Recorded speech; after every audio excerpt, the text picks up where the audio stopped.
Ok. Colinérgicos. Quando nós falamos em fármacos colinérgicos, nós temos os colinérgicos direto, colinérgico indireto e anticolinérgicos. Os colinérgicos diretos são aqueles que se ligam diretamente aos receptores colinérgicos. O uso clínico desses fármacos é muito restrito. A gente não tem uma aplicação clínica no nosso dia a dia. Já os colinérgicos indiretos também têm uma aplicação clínica restrita, né? E também são pouco utilizados. Agora, quando nós falamos em anticolinérgicos, aí sim nós vamos ter um uso maior, um uso quase que corriqueiro, né? A gente usa muito esses fármacos anticolinérgicos. Tá? Só para a gente diferenciar colinérgico direto do indireto. Quando eu falo de colinérgico direto, é o fármaco se ligando ao receptor diretamente. Muito bem, então é um fármaco agonista, né? E quando nós falamos em indireto,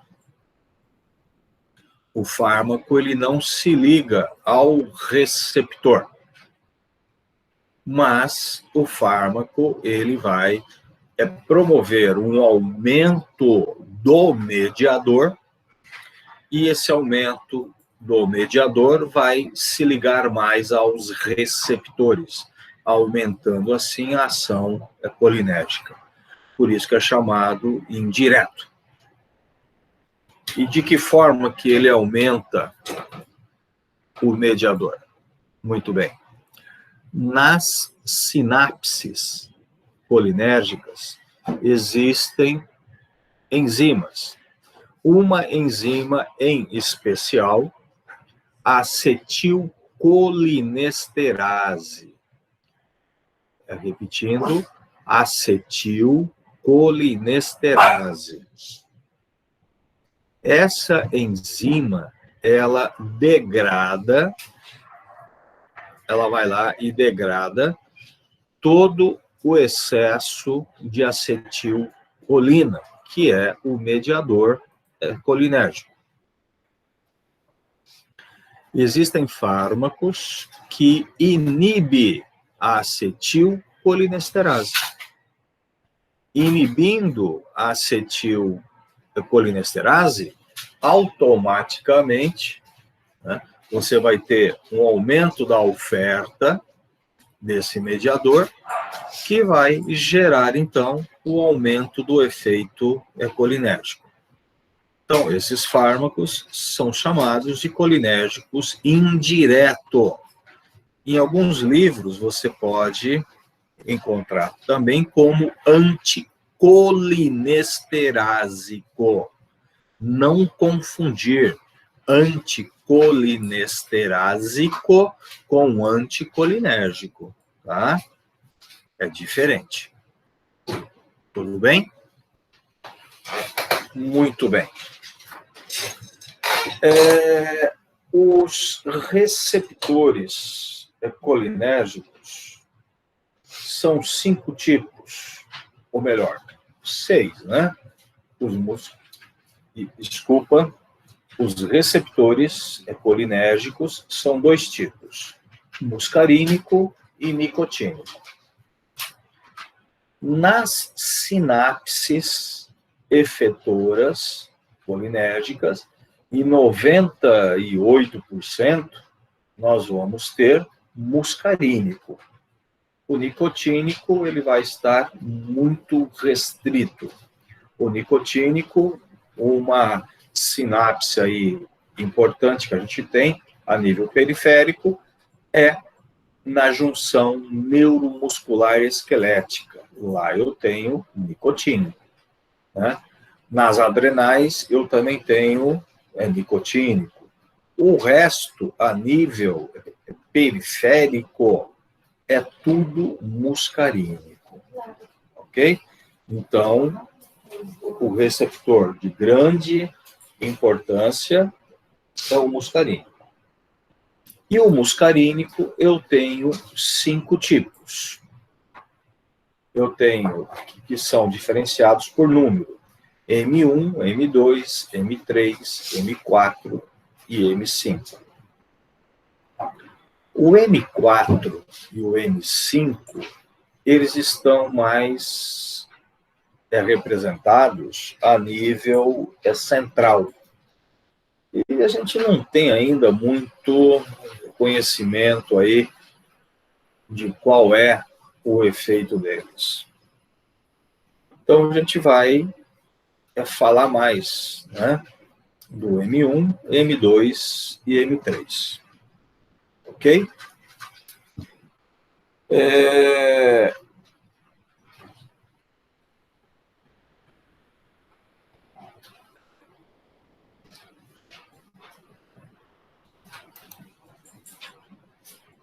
Gente, vocês estão me ouvindo? Oi? Sim. Sim. Ok.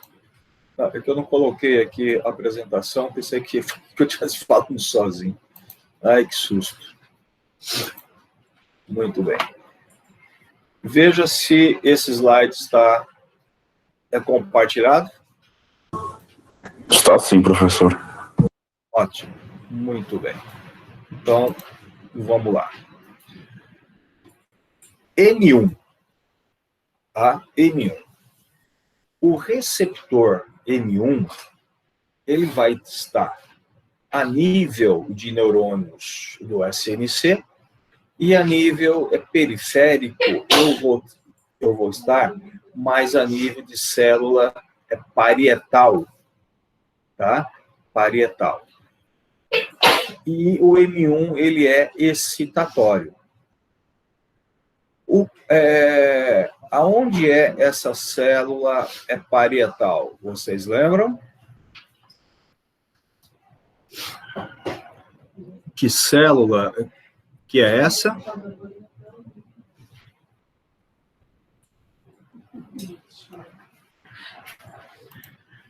E aí, gente? Célula parietal. Fisiologia.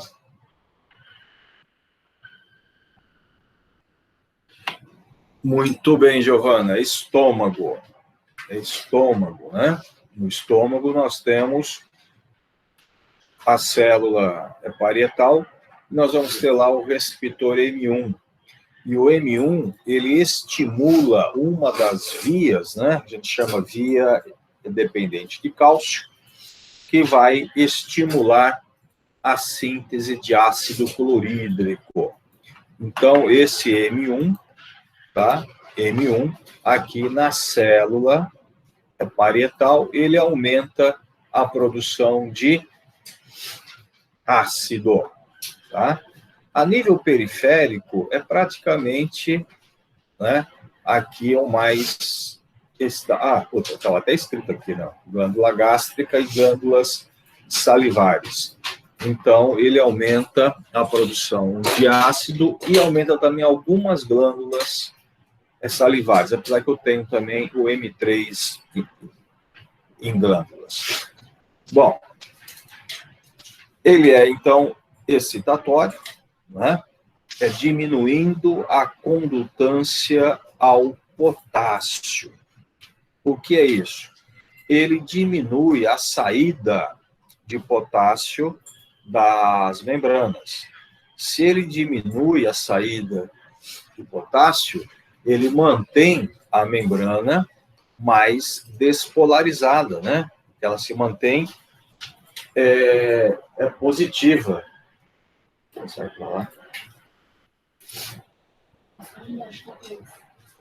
Muito bem. E a incidência de M1 a nível central, ele se relaciona mais com a parte, com a demência. A falta, a deficiência de M1 a nível central está mais relacionada à demência, tá? A demência. Muito bem. M2. M2 é um receptor inibitório, tá? Ele é inibitório.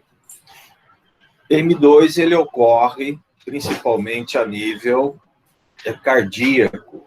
Nosso coração tem M2. E o M2, a nível cardíaco, ele gera o quê? Bradicardia, né? Por ser inibitório. E eu tenho também o M2 nas terminações pré-sináptica, centrais e periférica dos nervos colinérgicos. Então, se eu tenho um M2 no pré-sináptico, tá?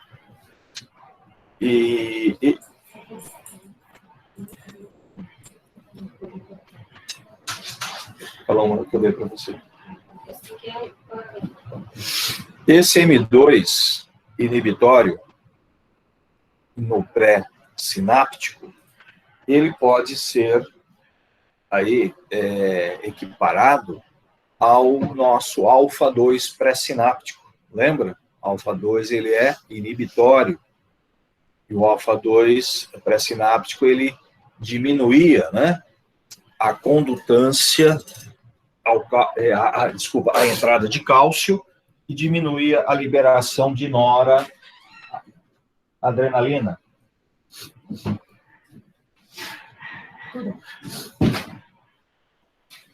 O M2, ele diminui a liberação de acetilcolina. Então, ele é inibitório. E ele exerce esse efeito inibitório, agora, ó, aumentando a condutância ao potássio, né? Inibição dos canais de cálcio. Então, ele inibe o cálcio e aumenta a saída de potássio, deixando o meio mais hiperpolarizado. E aí, então, dificultando a liberação do mediador. E a nível cardíaco, então, ele tem uma atividade cronotrópica negativa, né? Essa atividade inotrópica é negativa, quer dizer que vai o quê? Vai diminuir, né, a frequência cardíaca. Ok? Muito bem. M3. Gente, o M3, ele está presente em praticamente todo o músculo liso, E ele produz principalmente efeitos excitatórios. Então, todas as contrações, né, viscerais, glândulas, como a saliva, a brônquica, sudorípara, tudo ele tem efeito excitatório. Então, quando nós falamos em cólicas, né, cólica intestinal, renal, menstrual, tudo que é cólica, o M3 está envolvido, né? E o aumento de secreção, a hipersalivação, hipersecreção brônquica, a transpiração, tudo envolvido com M3. O M3 aumenta tudo, tá? O M3 ele também atua como um mediador no relaxamento da musculatura lisa vascular. Mas veja bem, essa ação é uma ação indireta. Nós não temos M3 no músculo liso vascular. O predomínio do músculo liso vascular é alfa, é simpático, tá? Mas em algumas áreas, o M3 ele aumenta a liberação, tá, de óxido nítrico por células endoteliais. E aí, então, esse óxido nítrico liberado por estímulo de M3, você pode ter aí, então, o relaxamento, vasodilatação. O M4 e M5, M4 inibitório, M5 excitatório, estão, como eu já falei para vocês, confinados mais a nível de SNC. O seu papel funcional não está bem ainda esclarecido, então a gente vai deixar ele aí, né? A gente não vai perder tempo em falar deles. Lembra que eu falei da sinapse, né? Efetora. Nós temos aí a acetilcolinesterase, né? Que é a enzima que degrada a acetilcolina. E nós temos uma outra enzima também, que é a butirilcolinesterase, que também tem um papel aí de degradar a acetilcolina. Mas a mais importante aí é a acetilcolinesterase. A butiril, alguns autores estão sugerindo aí que ela está envolvida, né, com Alzheimer, tal, a demência, a gente não sabe ainda muito bem.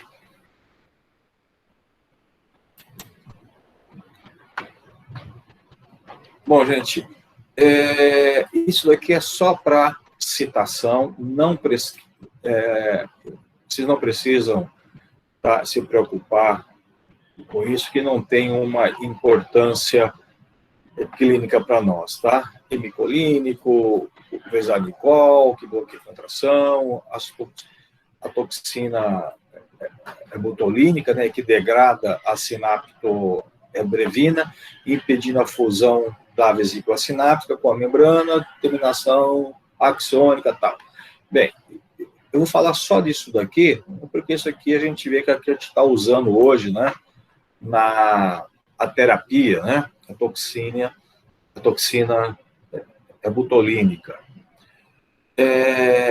A sinapse colinérgica, para que haja a liberação do mediador acetilcolina, lembra que eu falei, quando nós falamos em síntese de nora, o processo é muito semelhante. A vesícula que sintetiza, ela, com a despolarização do nervo, ela migra para a periferia e a vesícula se funde, né, com a membrana do axônio, ocorre o rompimento, que é a exocitose, e a liberação do mediador. Quando você aplica a toxina botulínica, ela inibe a proteína, né, que é importantíssima para ocorrer essa fusão, que é a sinaptobrevina. Inibindo essa proteína, enzima, né, não ocorre a fusão. E não ocorrendo a fusão, não ocorre a liberação do mediador. Por isso que dá a paralisação, né? O músculo, ele paralisa, né, por falta de liberação do mediador. Muito bem. Gente, agonistas muscarínicos. Gente, quando você fala em agonista muscarínico, que efeitos que você é procura. O que os receptores muscarínicos eles fazem? Vamos supor, a nível cardíaco, bradicardia. Se estimular muito, você pode ter até uma parada cardíaca. A nível pulmonar, você vai ter uma broncoconstricção e aumento de secreção. A nível de saliva, você vai ter uma hipersalivação, boca enche de água. A nível de TGI, você vai ter aumento, o peristaltismo. Então, você pode ter náusea, vômito, você pode ter cólica intestinal, diarreia, cólica renal, cólica menstrual, né? Então, vocês acham que esses efeitos são interessantes? Quem quer tomar aí um agonista muscarínico? Alguém quer tomar um? Vocês acham que esses fármacos são muito ou são pouco utilizados? Acho que são pouco utilizados, né? Muito pouco. Muito pouco. Né? Muito pouco. Tem algum uso clínico? Tem. Né? Mas esse uso clínico é muito restrito. Restrito. Em que situações que a gente poderia estar aqui falando, né, que a gente poderia utilizar aí um agonista? Principalmente no estado de atonia, né, de músculo liso. Como é que eu posso ter? O que seria essa atonia? A paralisação, né? O músculo liso ele para e se contrair. E aí eu perco a movimentação intestinal, aí você não consegue evacuar, você perde a contração da bexiga, né, que também é um músculo liso, você não consegue urinar, enfim, né? Mas acontece isso? Isso pode acontecer, principalmente no pós-cirúrgico. Nas cirurgias, o anestesista ele usa um bloqueador de muscarínico, que é a atropina, a gente vai falar já já dela. A atropina, ela bloqueia os muscarínicos. E por que que o anestesista ele usa ela? Porque os anestésicos, eles podem ter como efeito adverso broncoconstricção e hipotensão com bradicardia. Então, é usado um bloqueador de muscarínico para evitar uma bradicardia durante a cirurgia e evitar uma broncoconstricção e uma hipersecreção brônquica durante a cirurgia, né? Então, a atropina, ela é utilizada nas cirurgias. E aí, o pós-cirúrgico, né? Esse paciente, a tendência é a atropina ser eliminada, tal, e o paciente volta ao normal. Mas, em alguns casos, tá? Em pessoas mais sensíveis, né? Esse bloqueio pode perdurar. E aí pode gerar o que a gente chama de atonia. Quando isso acontece, né, aí você precisa de um agonista muscarínico para reverter. A gente usa muito o Carbanecol, administra e aí volta às contrações e aí normaliza, né? Quem já acompanhou alguma gestante no pós-parto para receber alta, né? O que o médico vai perguntar para ela para dar alta? Se ela já fez xixi e se já fez cocô, né? Porque se já fez, tudo voltou ao normal. Se não fez, aí pode ter atonia. Por isso que o médico só pode dar alta quando tudo tiver normalizado. Ok? Beleza? Então, são esses fármacos, tá? Aqui. O beta-necol, ele é mais seletivo para a muscarina. Uma outra indicação também, a pilocarpina, ela é usada em colírio, em forma de colírio. A gente usa para glaucoma. Só que hoje ela é muito pouco utilizada. Tá? Hoje tem outros fármacos, como os bloqueadores beta, eu acho que eu falei isso para vocês, né?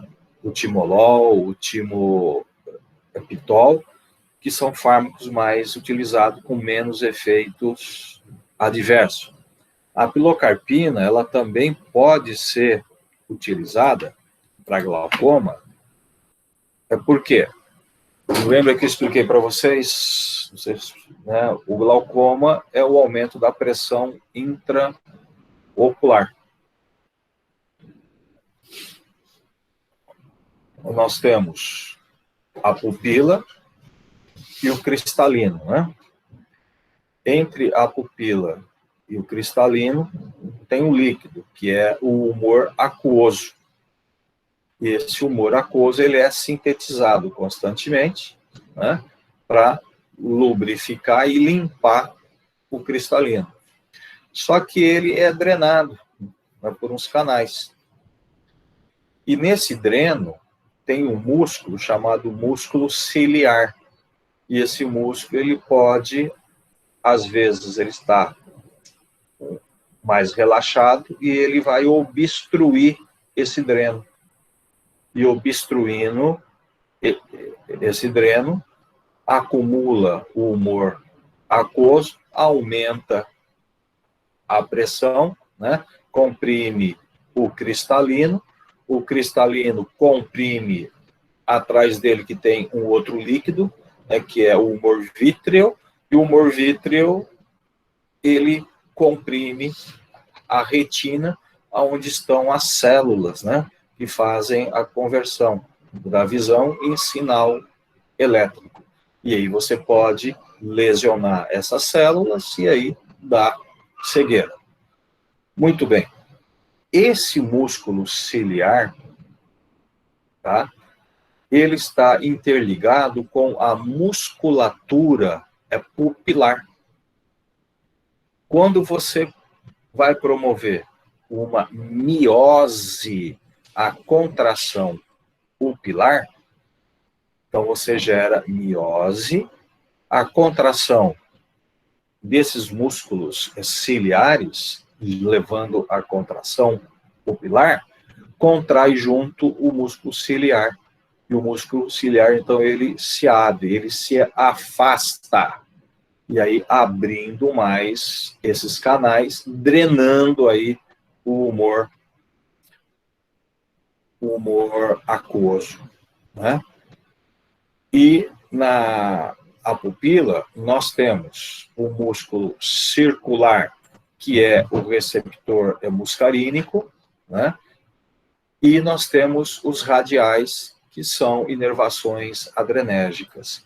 A pilocarpina é um agonista muscarínico, levando à miose. Então, ao mesmo tempo que ela faz a miose, também abre essas trabéculas, esses canais, drenando o humor aquoso, reduzindo a pressão intraocular. Só que ela pode ser absorvida, né? Porque você está aplicando também numa área bastante vascularizada, ela pode atingir as nossas glândulas e pode dar cialorreia, que é aquele aumento de salivação. Por isso que a gente usa mais hoje os bloqueadores beta, que bloqueiam o músculo radial. E bloqueando o radial, você acaba tendo também a miose, que é o mesmo tipo de efeito do estímulo muscarínico. Tudo bem?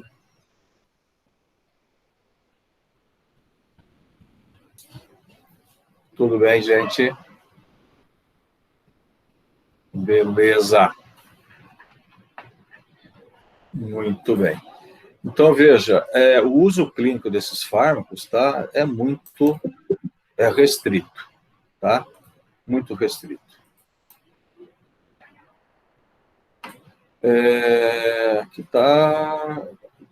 Que a gente já comentou, eu já falei o que eles fazem, né? O músculo ciliar, contração da acumulação da lente e tal. Gente, só presta atenção aqui, porque depois eu vou falar de um fármaco anticolinérgico, a gente vai usar esse efeito aqui, ó. Esse músculo ciliar que eu falei agora há pouco, a contração e a acomodação da lente para a visão e perto. Então, ele faz a acomodação do cristalino, tá? Para a visão. Por isso que quando a gente faz uso de um anticolinérgico, eu bloqueio esse músculo e você perde a acomodação, tá? A gente vai comentar isso já já. Quando você faz uso de Buscopan na veia, né? Você fica aí com a visão meia escurecida, meia fosca, você perde o foco. Ok? Muito bem. O sistema colinérgico, gente, ele aumenta praticamente todo o tônus de músculo liso, tá? E relaxa os esfíncteres. E ele aumenta todas as secreções, tá? Toda a secreção. Então, ele aumenta a salivação, ele aumenta as secreções do estômago, intestino, tá? E aumenta todo o tônus. E se aumenta o tônus da musculatura lisa, ele leva ao relaxamento dos esfíncteres, tá? Então, a atividade parasimpática, atividade colinérgica, é que é o responsável tanto pelo ato miccional quanto pelo ato de defecação. Ok?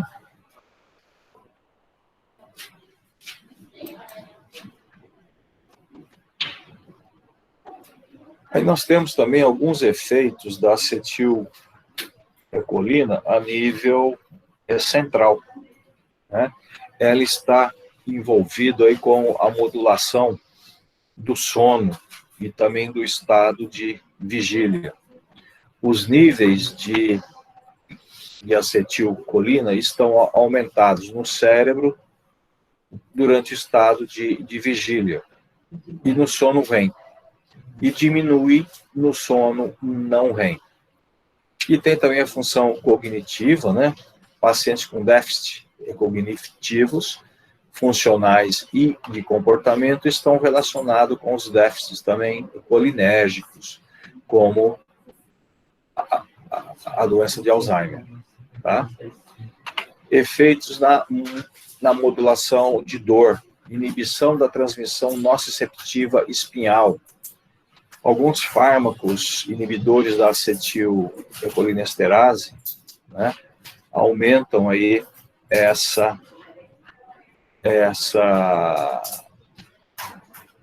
ação do mediador, tá? Influenciando aí na dor. Bom, uso clínico, utilizado principalmente no tratamento de glaucoma, que a gente já falou, né?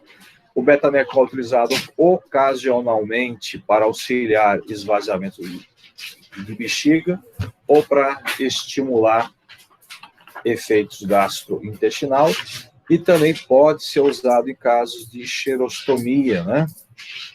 A xerostomia, para quem não lembra, é aquele estado de boca seca, né? Falta de secreção salivar. Nós não temos agonistas seletivos para M2, tá? O que poderia ser utilizado para arritmias, né? Nós não temos. E também porque seria muito difícil, né, você fazer um fármaco seletivo para M2, né? Você ia ter um fármaco agonista para M2, mas você ia ter também efeito agonista em M3, M1, e esse ia ter um monte de efeitos adversos. Agora, do jeito que a gente falou, que os agonistas muscarínicos são muito pouco utilizados, já os antagonistas, né, os antagonistas são bastante utilizados. Bastante utilizados. A gente usa muito esses antagonistas, né, de forma também bem corriqueira. O carro-chefe desses fármacos antagonistas é a atropina. A atropina é o carro-chefe aí dos antagonistas. Depois, um outro fármaco que é muito utilizado, né, é a escopolamina. A escopolamina é o famoso Buscopan, né, que a gente usa muito. Ok?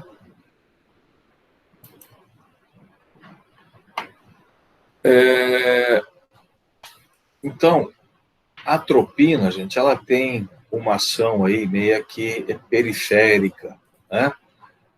Em alguns casos, em dose maior, ela até pode ter uma ação central. Mas ela é mais periférica. A atropina, como eu disse para vocês, ela é uma antagonista de muscarínico inespecífica, tá? Ela bloqueia todos os muscarínicos, tá? Ela bloqueia todos.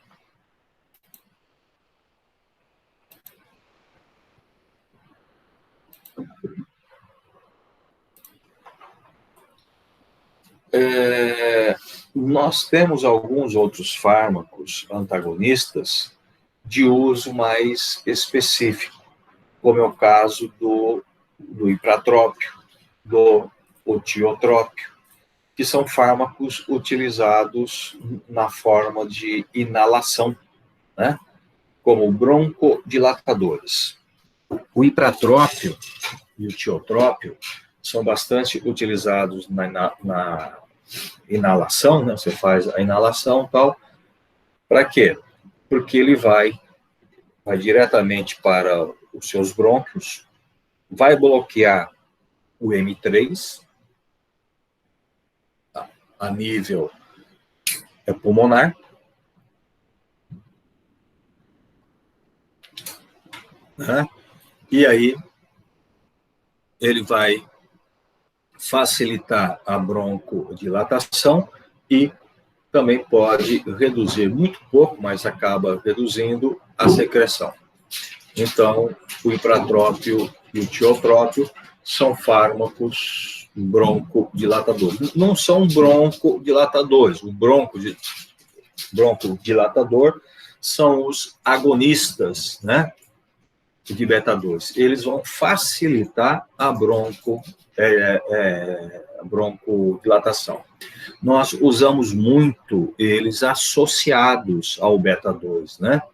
Quem nunca fez aí, ou melhor, quem já fez uma inalação de Berotec e Atrovent, né? O Berotec é o agonista beta-2. E o tiotrópio, que é o Atrovent, é o antagonista muscarínico. A gente usa os dois para potencializar o efeito broncodilatador. Aí nós temos o ciclopentolato de tropicamida, o uso oftálmico, né? Que é para provocar hemidríase, né? Você vai lá e bloqueia o muscarínico, você tem uma dilatação, né, pupilar. A pirenzepina, ela foi selecionada, ela foi sintetizada com o objetivo principal de ser utilizado como fármaco no tratamento de gastrite e de úlceras, né?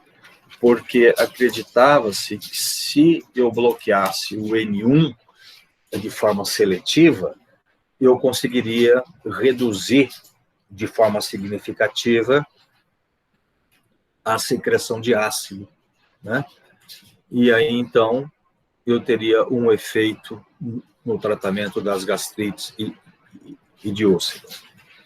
Esse fármaco, ele não deu resultado clínico satisfatório. Uma, porque o M1, né, ele não é o principal receptor estimulante da secreção ácida gástrica. O principal é o H2, que a gente vai falar disso oportunamente, né? Então, ele não é. E ele não teve aí tanta seletividade assim como se esperava, né? Então, ele acabou sendo descontinuado, a gente não usa ele mais na clínica. E existem alguns outros fármacos, a oxibutinina, a tolterodina, né, que foram desenvolvidos para incontinência urinária, para boca seca, constipação e visão embaçada. Mas são fármacos pouco utilizados. Entre esses aqui, os principais, a atropina, né, a escopolamina e o ipratrópio e o tiotrópio. Esses sim a gente usa muito. Então, só para reforçar aí a ação, né, da atropina. Ela inibe todas as secreções. Então, inibe a secreção salivar, a lacrimal, brônquica, sudorípara. Vale até falar aqui, em crianças, tá? Em crianças, o uso de atropina pode ser perigoso. Pode gerar um efeito que a gente chama de febre atropínica, né? Por quê? Porque as crianças são mais sensíveis à inibição do muscarínico e você acaba tendo um bloqueio da transpiração. Você bloqueando a transpiração, você não perde calor, né? E aí a temperatura se eleva e vem aí o que a gente chama de febre atropínica, tá? A atropina, ela leva um ressecamento, né, desconfortável de boca e de pele, como disse, né, porque ela vai bloquear, né, a transpiração, a secreção. A secreção gástrica é pouco afetada. Lembra que eu disse agora há pouco? Isso por quê? Porque o M1 não é um receptor tão importante assim. O mais importante na secreção gástrica é H2. Depuração mucociliar é inibida pela atropina, com tendência a acúmulo de secreções pulmonares. Lembra aqueles cílios, né? Cílios das vias aéreas que trabalham removendo a secreção? Muito bem. A atropina, ela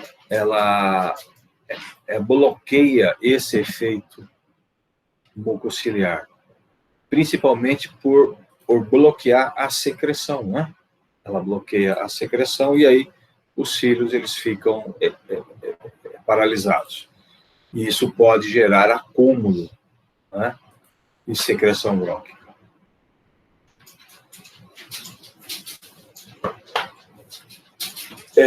Existem vários trabalhos que indicam que o ipratrópio, que a gente usa muito na inalação, não apresenta comprometimento mucociliar, tá?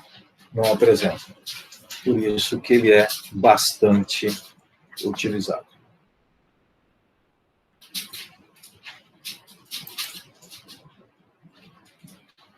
A atropina, ela leva, né, a uma taquicardia moderada.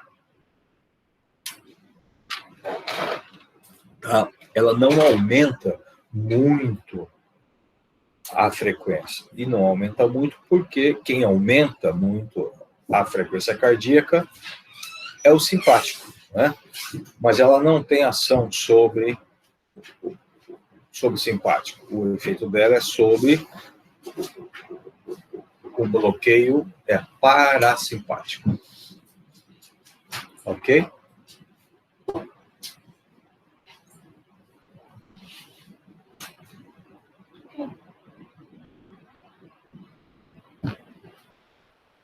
Foi. Por isso? Por isso? E o pessoal ali está perguntando quem é responsável por esse estabelecimento. Não vai parecer. Vai lá. Meu Deus do céu. Qualquer coisa você me chama. Quer que eu acompanhe? Vai. Ai, meu Deus do céu.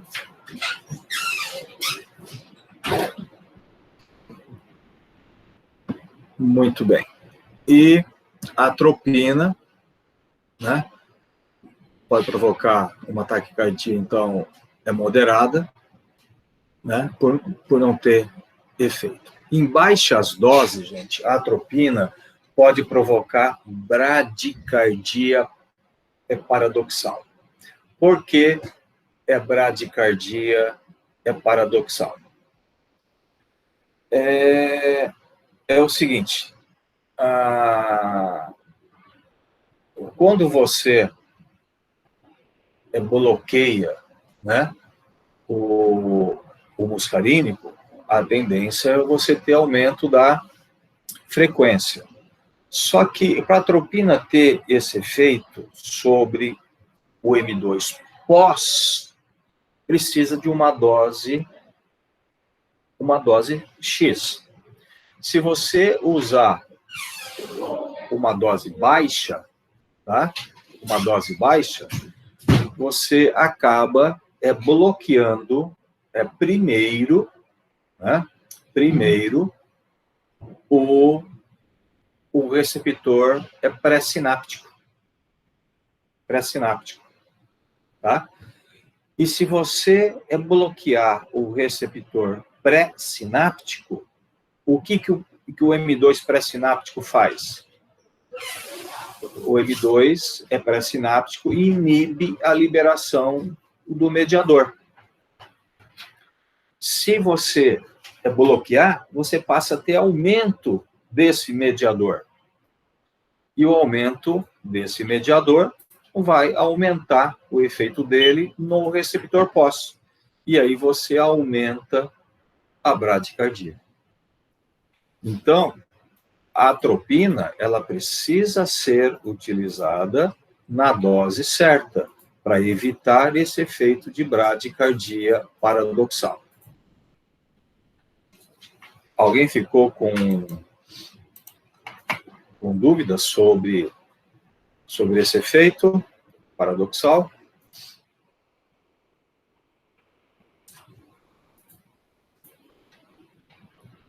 Professor, bom dia. Pode responder, pode repetir, por favor? Posso. Vou repetir. Nós temos no coração o M2 pré-sináptico e o M2 pós. O M2 pós, que está no coração, é que faz bradicardia. Então, se eu bloquear o M2 pós, é por isso que eu uso a atropina, eu vou evitar a bradicardia, eu vou ter um leve aumento de frequência. Muito bem. Agora, se eu usar uma subdose, uma dose abaixo da dose clínica, a atropina, ela começa a bloquear o M2 pré-sináptico e não o M2 pós. E quando eu bloqueio o M2 pré, eu reduzo, o M2 pré reduz o mediador. Se eu bloquear esse M2 pré, eu passo a ter aumento do mediador. Eu aumento a acetilcolina. E aí ela passa a aumentar a ligação ao M2 pós. Aí ela gera bradicardia. Por isso que eu tenho que dar uma dose clínica certa para bloquear o M2 pós e o M2 pré. Eu bloqueio todos. Ficou melhor? Entendi, obrigada. Tudo bem, gente? Até aí? Muito bem.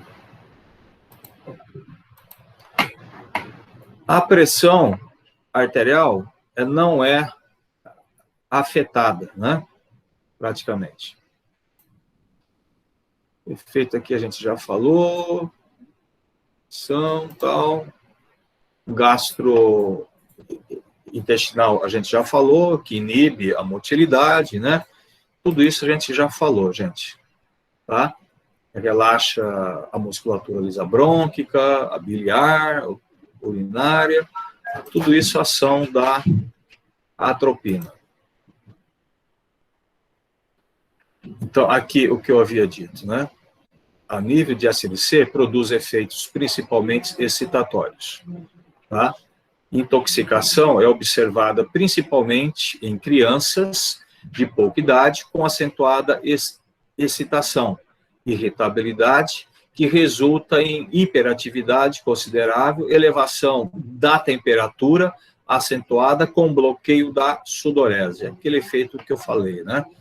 E aí leva à febre atropínica. Um detalhe, gente, no caso de qualquer intoxicação por atropina, tá? Caso de uma intoxicação por atropina, tá? Você precisa reverter a ação dela utilizando um agente colinérgico indireto, um anticolinesterase, tá? Você usa a fisostigmina, que é um agente anticolinesterásico. Ele inibe a degradação do mediador, o mediador aumenta a oferta e vai competir com a atropina no receptor. E aí acaba deslocando a atropina, reduzindo o efeito. Ok? Então, a gente usa o anticolinesterase. E aí vem a iosina ou escopolamina, né? Que é o fármaco que a gente usa muito, né? Aí para cólica, para dor, né? Em baixa dose, pode provocar um pouco de efeito de sedação, porém um efeito semelhante à atropina em doses maiores. Né? Em dose baixa, ela também pode agir em alguns centros, como a histamina age, né? Em algum centro de vigília. A escopolamina, gente, também tem o efeito antiemético na cinetose. O que é cinetose? A cinetose é aquele sensação de náusea que você tem, e vômito, por movimento, né? É labirintite, vamos por assim, né? Quando se anda de carro, de barco, de avião. É que a via do labirinto que estimula o centro do vômito, né? Ele usa dois mediadores. Um é acetilcolina e o outro é a histamina. A gente usa muito para isso o o Dramin, né, que é um antihistamínico, tá?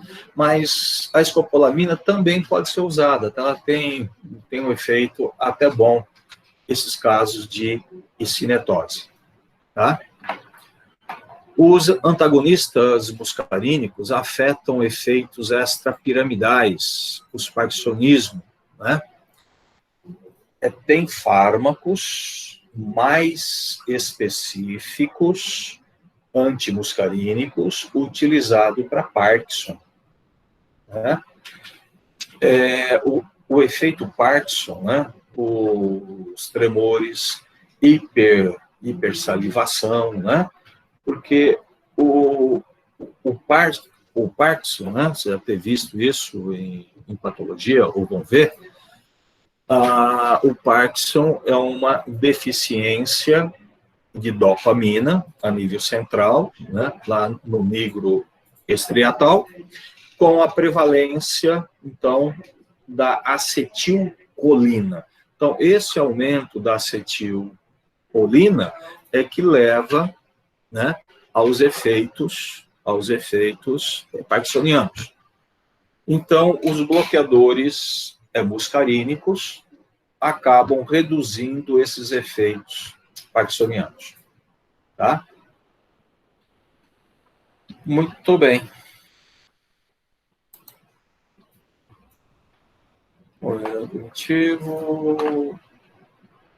Gente, esses bloqueadores muscarínicos, nós devemos evitar em pessoas idosas, porque o idoso ele já pode ter algum tipo de comprometimento cognitivo, né?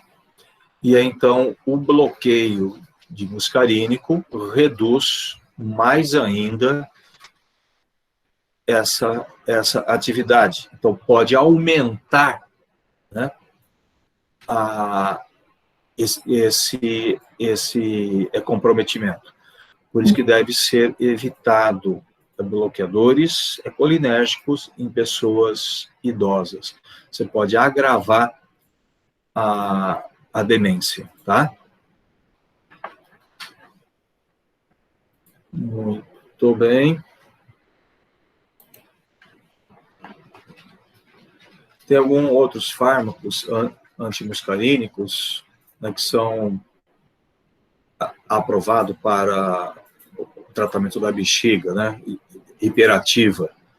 Oxabutinina, a propantelina, a terodilina, tal. Esses fármacos, né, são mais para combater a hiperatividade da bexiga. E vão provocar efeitos adversos? Vão, mas parece que esses fármacos têm um pouco mais de seletividade sobre a bexiga, né? Reduzindo um pouco esses efeitos colaterais.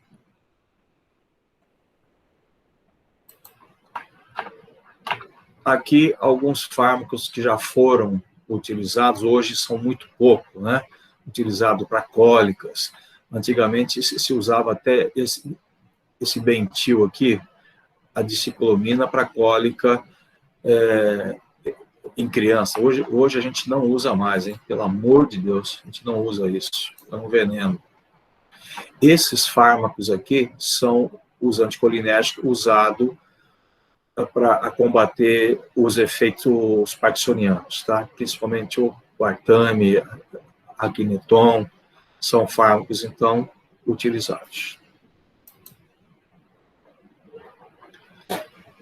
E os colinérgicos indireto ou anticolinesterase, que a gente comentou, eles bloqueiam a ação da acetilcolinesterase sobre a acetilcolina.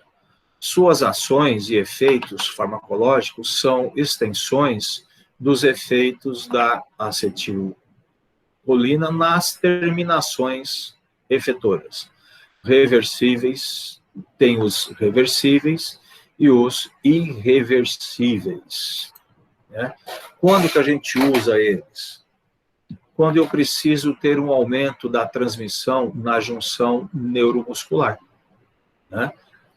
Se eu tenho aí algum comprometimento da contração de músculos, né, eu não tenho fármaco agonista nicotínico. A única solução que eu tenho é aumentar o mediador. E aí que eu aumento, então, né, a oferta do mediador, utilizando fármaco inibidor de sua degradação. Tá? Quando eu preciso ter aumento do tônus parasimpático, né, quando eu quero ter aumento da atividade colinérgica central, um dos fármacos bastante utilizado para combater os sintomas de Alzheimer são fármacos anticolinesterásicos, né? Inibe, principalmente a butiril, a nível central, né? Hidrofônio, e aí tem alguns fármacos. A miastenia grave, né, que é a doença na transmissão sináptica, é da placa motora, né? Onde você não consegue ter a contração muscular adequada, né? Por falta de receptores nicotínicos. Então, aí a gente usa também esses anticolinesterásicos para aumentar a oferta do mediador, para se ligar mais aos poucos receptores que restam. Também pode ser usado para atonia de músculo liso, pode, e intoxicação por drogas antimuscarínicas, como eu já mencionei no caso aqui da atropina.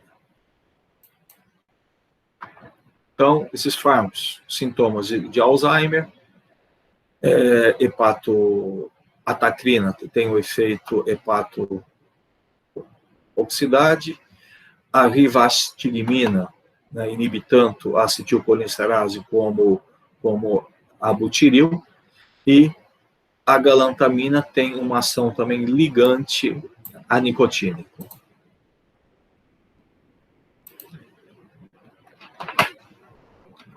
Esses fármacos anticolinesterásicos, eles são utilizados principalmente na intoxicação, né, por agentes inseticidas ou pesticidas, que são substâncias que inibem a acetilcolinesterase. E são substâncias que elevam muito, né, o uso acetilcolina, levando a sinais extremamente perigosos e podendo levar até a morte. Tem os gases tóxicos que são utilizados até em guerra química, né? O gás sarin, o gás mostarda, são gases anticolinesterásicos, né? São altamente lipossolúveis, né? E que eles bloqueiam, né, a enzima, aumentando muito a oferta do mediador, e aí você tem uma exacerbação dos efeitos colinérgicos, o que leva até a morte.